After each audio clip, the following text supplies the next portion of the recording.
So I'm taking this old paint in here and a cheap canvas, and see, some canvases are so cheaply made that I fix them and such with doing projects like this. It's right to speak the truth, especially at this time. It's right to speak the truth, and I don't want to be intimidated by those who would rather I shut up, because there's a lot of wrongs in the world which stay undercover and stay, you know, a lot of crimes are perpetrated I need both hands because people are not speaking out. So truth is important to me. I can do this. Speaking out, and you know, if I have a little, well, I don't have the fear, but other people around me have the fear, and my brain says maybe I should have the fear, maybe I should be sensible, I've got a child, maybe I should, you know, stay out of the limelight and just live a quiet life, and you know, but you know, we have to base our decisions not on fear. We have to base our decisions on love, truth, freedom, and those ideals, and that's what I feel is the right thing to do. So, who knows?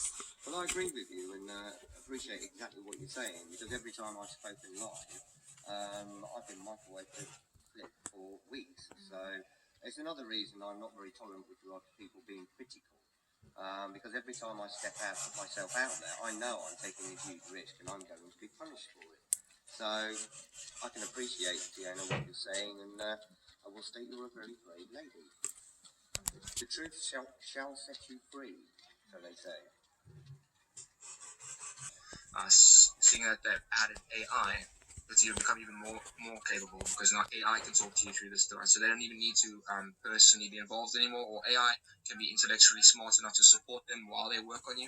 So it really becomes quite encasing, and it definitely can control you if you are unwise and a little bit of an average person. It'll definitely control you. Even me, I found it quite difficult. But why they target you is because obviously there's the spreading of it. Obviously, there's the financial gain and the power gain, the control management gain. But most of all, the biggest reason why we are all targeted 24/7, at least like years in a row, is because they employ psychology students from universities, or they force employ them into the secret services in these industries, and they don't come. People don't come born. You don't get born with I know how to mind control someone education. You need to be given it with hands-on experience, and have a lot of different people's lives. Have a lot of different people's lives as an example, or as a live test scenario, and that's what they're doing with all of us. We're all force-slaved. They train on us, and I came to this realization after being tortured for 3 years and seeing repetition, reverse analyzing some of the psychological techniques, and I realized that their only goal here isn't to see me slow die. Slow die is useful because loose ends, you know what I mean? But one of the most important reasons for the way they gain from it is they get experienced, trained, new junior to intermediate V2Kers or mind controllers who have learned how to use this AI, learned how to work in teams, and learned how to use all these new and old psychological manipulative tactics, psychoanalytical tactics through V2K on ordinary people in different life scenarios. And it's one of the most fucked up, disgusting things on the planet. If you read the news with my eyes, or with this new pair of eyes you might gain from hopefully the discussions you're gonna have here, like history will change, and that's why they say AI is gonna change history and shit. It's because the lies that have gone down for the past few years on the news, all those shooters, all that stuff, they've all been engineered through this technology. It's scary stuff, and it's a dystopian future. Definitely a dystopian future. Mind control AI is of the world, or of the human mind, is a dystopian future. Technically, it was just mind control, but with AI, it just makes it insane. And I hope you guys understand that. I hope you guys do some research. There's almost more targeted individual videos than you will find on YouTube than searching hot babe or something. That's how serious it is, and it comes from every country.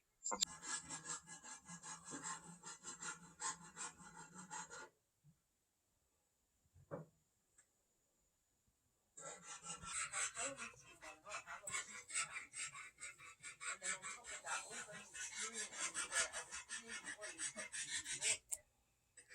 just makes me think, how long has this been going on for? Like, all this time I've been blaming myself for so many things. How long has this been happening to me? Yeah, this belongs to the men.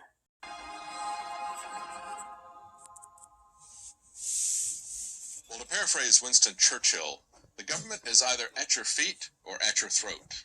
And in some cases, they're in your head. We're talking about weapons of mass control. And we all know that the government is all about controlling us, even though it appears that we have less and less control of the government. Joining us today to tell us about weapons of mass control is Dr. John Hall. He's an MD, an anesthesiologist from San Antonio, and he has an amazing story to tell.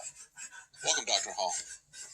Tell us how you got into this, because you're an anesthesiologist, so tell us how you got into people coming to you about voices in their head.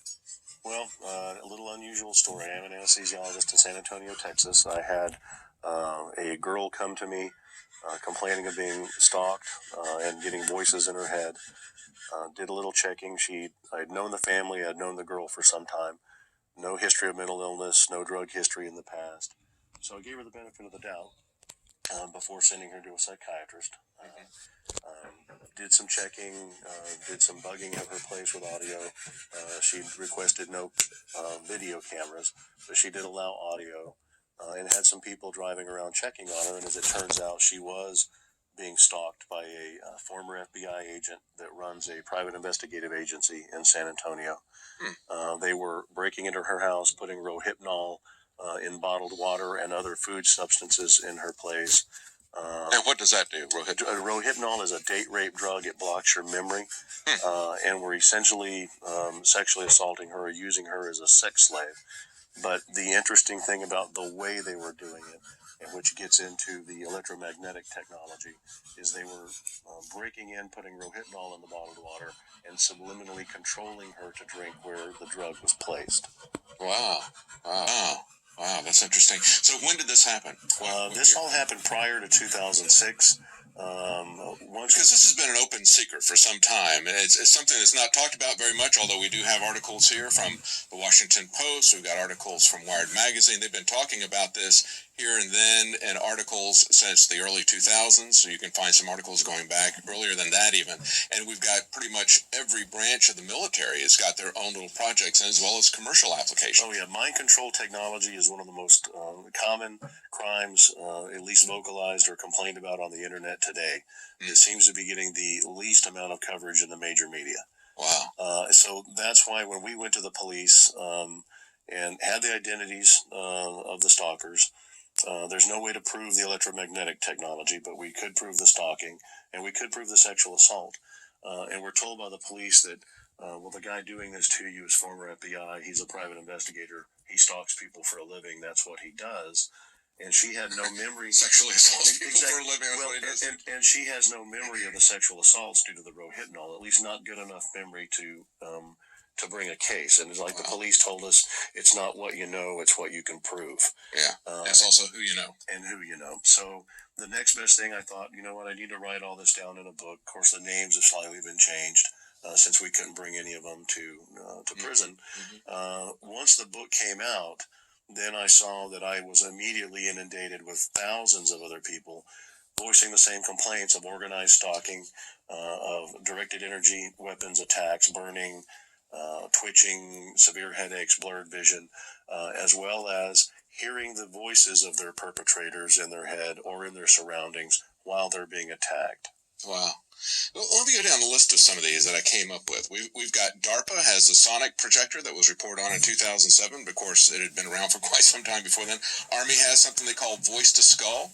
We got the Air Force using microwaves to create sounds at Brooks Air Force Base. We've got the Marine Corps with their Medusa project. We've got the State Department, as reported by the Washington Post in 2005, working on voices implanted in people's heads. We've got a couple of companies, one that has patented something called hypersound. That's American Technologies. Has also got Holosonic Research Labs, also has a patented version. So the military-industrial complex has been all over this. When you see something this wide, this is not just one little research project from one organization. And this is something that 5, 10, years ago, it was being reported on in even mainstream press like the Washington Post, and yet nobody knows about this.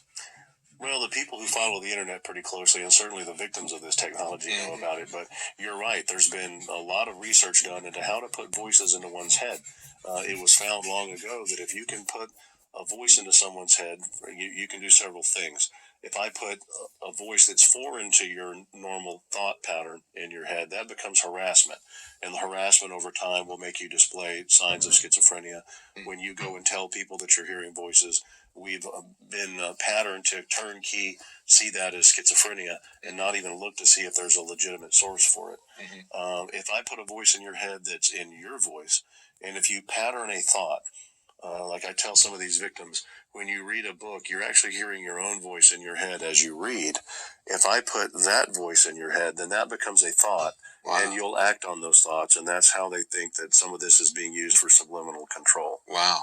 I know that in some of these articles I was reading on the mid-2000s, they were talking about how they were using it as the voice of God, as the voice of Allah, because they figured that it was something that they could use. They thought that people that they were going against that were Muslims were very religious, superstitious. And that was used in the field of battle. The voice of God weapon, which is actually called S-Quad, or Silent Sound Spread Spectrum, was used in the first Operation Desert Storm. That was one of those scenarios where 1,500 Iraqi soldiers disassembled their weapons, got to their knees, and surrendered to 150 Marines who didn't have enough slip ties to tie them all together, because, and this was admitted, that they used S-Quad to put the voice of Allah in their heads to tell them to surrender. Wow. Before that, in the mid to late 80s, 5 separate inmates from the Utah State Prison had written affidavits saying that they were put in solitary confinement and were experimented on with some type of electronic device that put voices in their head, and all of them claimed that they could tell the voices of the people doing the experimentation on them were responding back to their thoughts. Wow. So this has been going on for a while. Unfortunately, it's just not gotten any major media coverage until recently. So they're basically setting themselves up as the ventriloquists, and we're the dummies or the zombies, right? Well, it's like I've said in other with other reporters and other shows, that guns and taxes won't control everybody. Yeah. Electromagnetic technology will. Wow. And we know that too. I mean, I've said for the longest time that the IRS really wasn't so much about getting your money. It wasn't about revenue. It was really about controlling you. It was a way of offering you carrots and sticks. And of course, they're only collecting enough to pay the interest to the Federal Reserve. They were created at the same time. But this is something. So we all know that the government is into controlling us, right? And whatever they can use. And they've had very, very simple ways to control us in the past. I mean, they've got the media, they've got schools, they've got the income tax system. Everything that the government is doing is targeted towards controlling us. So, of course, they're going to have every branch of government working on this type of thing, because that gives them very precise control over what we're doing. Well, and with the new revelations coming out about the NSA, 10 years ago when I first started writing about some of this and getting into this type of science, it did seem sci-fi, and it did seem far-fetched to a lot of people. Especially a lot of people thought the brain was too complex to manipulate that way. Since some of Snowden's leaked records about the NSA, most of us already knew that the NSA was listening to our phone calls. And we were accused of being paranoid. Yeah, and exactly. Right. So now we're accused of being schizophrenic if we hear voices, but we know that there's some reality to that. Well, it's not too far of a stretch if they have computers big enough to collect all the data on our text, on our cell, and on our emails. And then it came to light that they admitted that several NSA agents were using NSA technology to target love interest. And it was happening so frequently that instead of HUMINT for humans intelligence, or SIGINT for signals intelligence, that they actually have one that they refer to as LOVEINT. And these were agents that were actually targeting either girls they saw or met that wanted to watch them, or ex-spouses or current spouses with NSA technology. And it's happening frequent enough that it's called LOVEINT. Well, it's always like any technology. It could be used for good or it could be used for evil. I don't know if there's any good use for putting voices in people's heads, but certainly what this reveals is the dark side of people that are involved in this. And we've seen this in the past. We've seen people very high up in the NSA, like Michael Aquino, who was a Satanist, who founded the Temple of Set. So we know that there's some very dark I would even say Dr. Strangelove type of characters who are involved in this. So it's really not surprising that that would happen. But we've had some revelations about connections to this, possibly with the recent Navy Yard shooting. Tell us about that. Well, stay tuned. Right after the show, we're going to have a lot more of this interview with Dr. John Hall, and he's going to explain to us the connection between electronic harassment and what Aaron Alexis wrote on his gun, my ELF weapon. Fasten your seatbelts. It's going to be a bumpy night.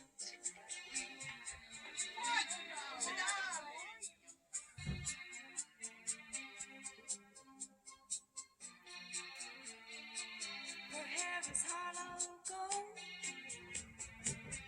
lips sweet surprise.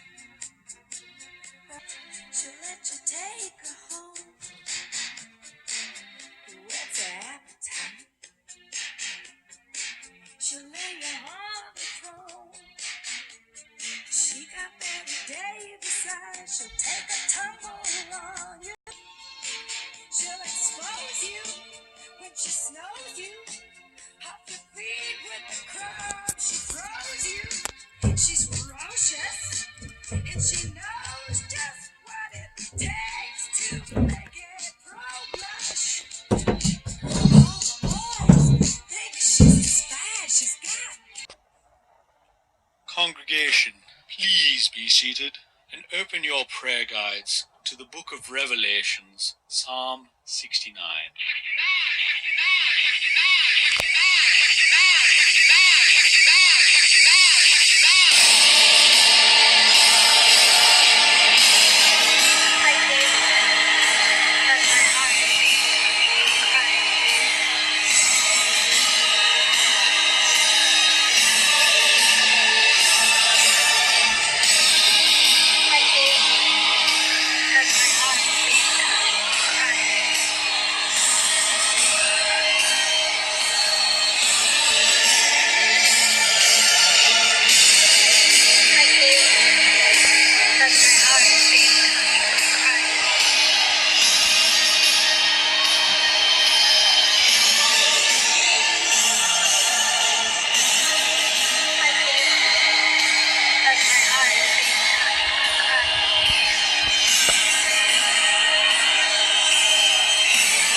Soon I discovered that this rock thing was true. Jerry Lee Lewis was the devil. Jesus was an architect previous to his career as a prophet. All of a sudden, I found myself in love with the world, so there was only one thing that I could do, was ding-a-ding-dang, my dang-along-ling-long.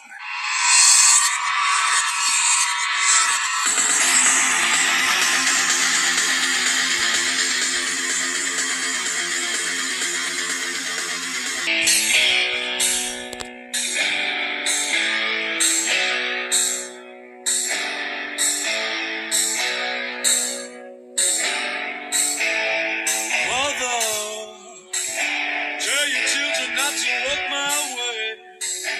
Tell your children not to hear my words. What they mean, what they say.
state. I'm Adrienne Clarkson. Tonight we report on a secret CIA research project carried out in Montreal in which mental patients felt they were used as the CIA's guinea pigs. They kept you asleep for 23 days. And while I was asleep, they were shocking the heck out of me with electric shocks. The CIA was interested in Dr. Cameron's work on psychic driving because it could give them an idea of where the personality could break or be stressed. Those of us who were involved with trying to find out something about brainwashing, yes, this is the reason that we were interested in Dr. Cameron's work.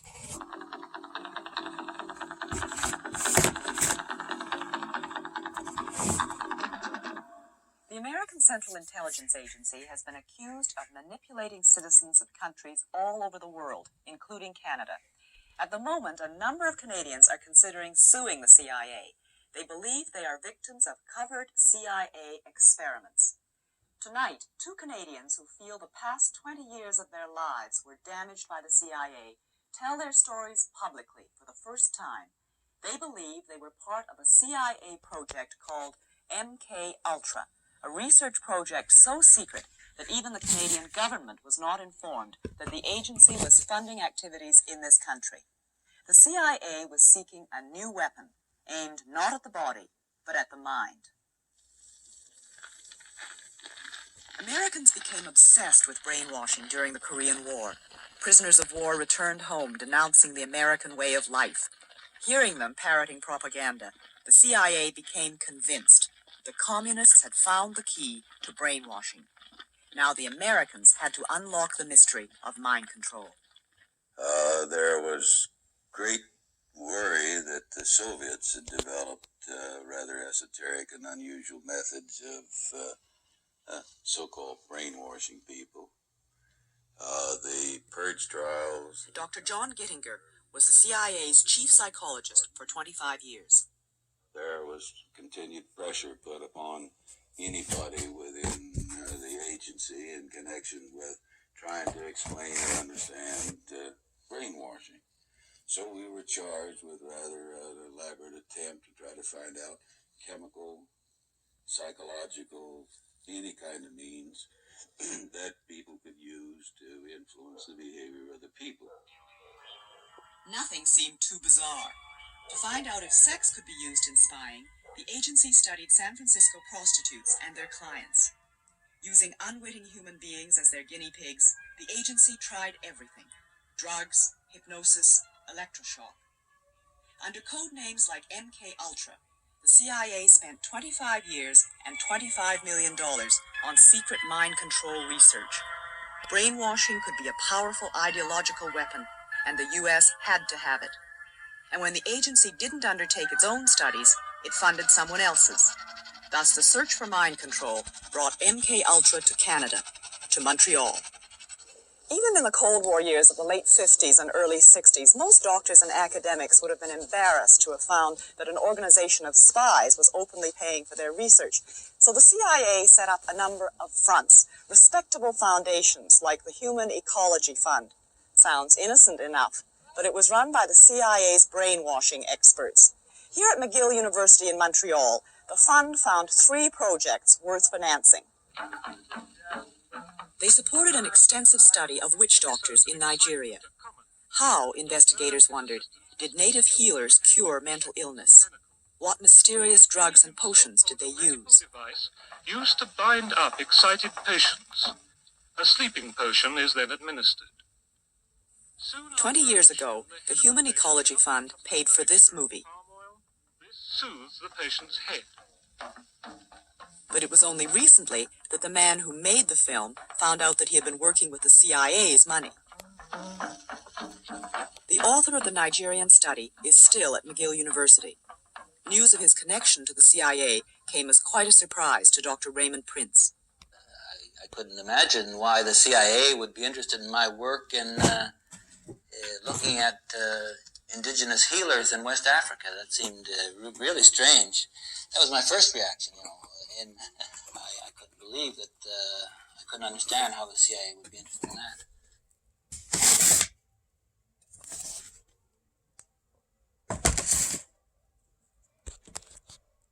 one directly related to brainwashing, was carried out at the university without CIA support. Is 1 minute, always 1 minute. A mile, always a mile. Is it possible to... Cameron left some of his patients to unsupervised LSD trips. In 1956, Bob Logie was... Today, Bob Logie lives and works in Vancouver, but he's still angry. I feel like I've been completely used. I feel like my mind has been completely invaded. I suppose if guinea pigs had feelings, they'd feel like I do.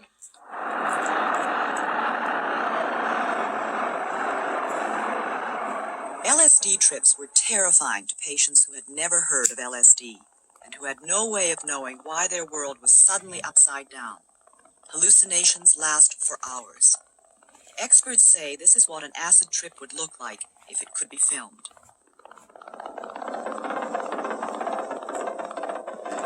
The LSD was really horrifying, very horrifying, and they gave it to me for about 12 or 15 times.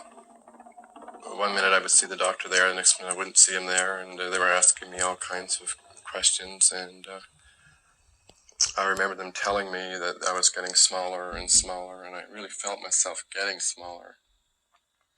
And they were bringing me back in time, way back, At one point I almost felt like I was just about to be born, really, that far back in memory, and they were really, really probing, asking all kinds of questions, and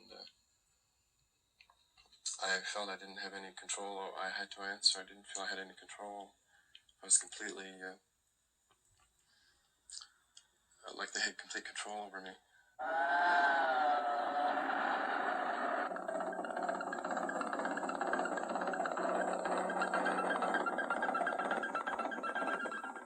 Bob's leg pains were eventually treated with cortisone, but the effects of the LSD stayed with him, and soon he was back in the hospital. I just felt I couldn't cope. I couldn't adjust after the LSD, and I was having a hard time. I couldn't hold down a job for very long. I was going from one place to another, and the anxiety really built up. I just couldn't cope, and I went back. The interest in this sort of chemical, this kind of magic, this shortcut weapon, prompted the CIA's interest in hallucinogens, particularly LSD? Very definitely, because the first pressure was being based on the idea that there was some kind of truth serum or truth drug or something on that. So the people who knew that end of the business, they were definitely beginning to look in terms of chemotherapy. And of course, to people in this day and age, it's very hard to believe that the period before 1960 was a period which was certainly not a chemical culture in this country and not a drug culture in any sense of the word. With some patients, Dr. Cameron tried a drastic treatment called depatterning. Massive doses of electroshock, 20 times more intense than the standard shock treatments used today, were administered to patients who were kept sleeping for days. Dr. Cameron thought he could wipe out patients' sick behavior and leave the healthy personality intact. But first patients were to be so depatterned that some even forgot their toilet training. Not all the patients ever completely regained their memories. Dr. Peter Roper was a close colleague of Dr. Cameron's at the Allen. Many people, but some would reach what Cameron would call the third stage of depatterning. With that method, others would need 2 treatments a day, maybe for a week or longer, before they got to the third stage. What would characterize the third stage of depatterning? Well, the third stage, as defined by Cameron, was a loss of ability to orientate themselves. They knew who they were, but they didn't know where they were, and they didn't know what age they were.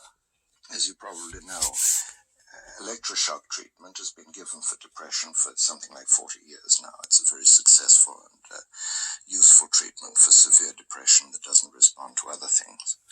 But depatterning is a use of electroshock treatment in a totally different way, in which instead of giving the shocks, say, 2 or 3 times a week, they're given 2 or 3 times a day for 3 or 4 weeks, reducing the patient to a sort of animal, vegetable state, from which it's hoped that they would recover in a more healthy state of mind. It didn't work. To put patients to sleep for up to a month at a time, Dr. Cameron used a combination of depatterning and large doses of drugs. Individual taped messages were repeated to sleeping patients 15 hours a day in an effort to brainwash them back to health. Now, Cameron reasoned, with their negative memories obliterated, positive suggestions could be implanted. Suggestions like, begin to assert yourself, express your anger. Dr. Cameron called his technique psychic driving. Bob Logie had driving therapy when he returned to the Allen in 1959. I was there for a while, and I thought, I don't want to stay here, and I started to run away from the hospital, and they grabbed me, and then they put me on sleep treatment. And now they kept you asleep for 23 days, and while I was asleep, they were shocking the heck out of me with electric shocks and playing tapes just over and over. I don't know what was on the tapes yet, but we're going to find out what was on the tapes through hypnosis. The CIA was interested in Dr. Cameron's work on psychic driving because it could give them an idea of where the personality could break or be stressed. Those of us who were involved with trying to find out something about brainwashing, yes, this is the reason that we were interested in Dr. Cameron's work. Patients came to the Allen Memorial Institute from all across Canada. Dr. Ewen Cameron, it was said, would give them the best psychiatric care money could buy. But some of the patients had no idea that a lot of their treatment, the LSD, the massive doses of electric shock, the sleep therapy, was highly experimental. When I was in the hospital in 59, my husband, that's when he told me he thought they were killing me, because he said that it was every day and there's a special treatment which he doesn't know. I think there was some sleep.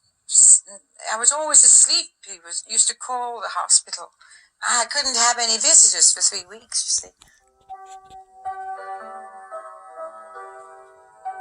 Hilda Bernston was at the Allen Memorial in 1959 as Dr. Cameron's patient. She's convinced that the sleep treatment she received was depatterning. Her memory remains severely damaged. Mrs. Bernston was an English war bride. She and her Canadian husband went to Montreal in 1945 to raise their family. After a nervous breakdown, she was hospitalized at the Allen. It's 3 weeks that was out of my life as far as I'm concerned, because I can't remember anything about it. I didn't know my husband and my children, my brother-in-law and his wife. And my sister-in-law at that time, when she saw me, she cried. My brother-in-law told me this when she saw me. She's a registered nurse too, and she said she'd never seen such a change in a person in 3 weeks. But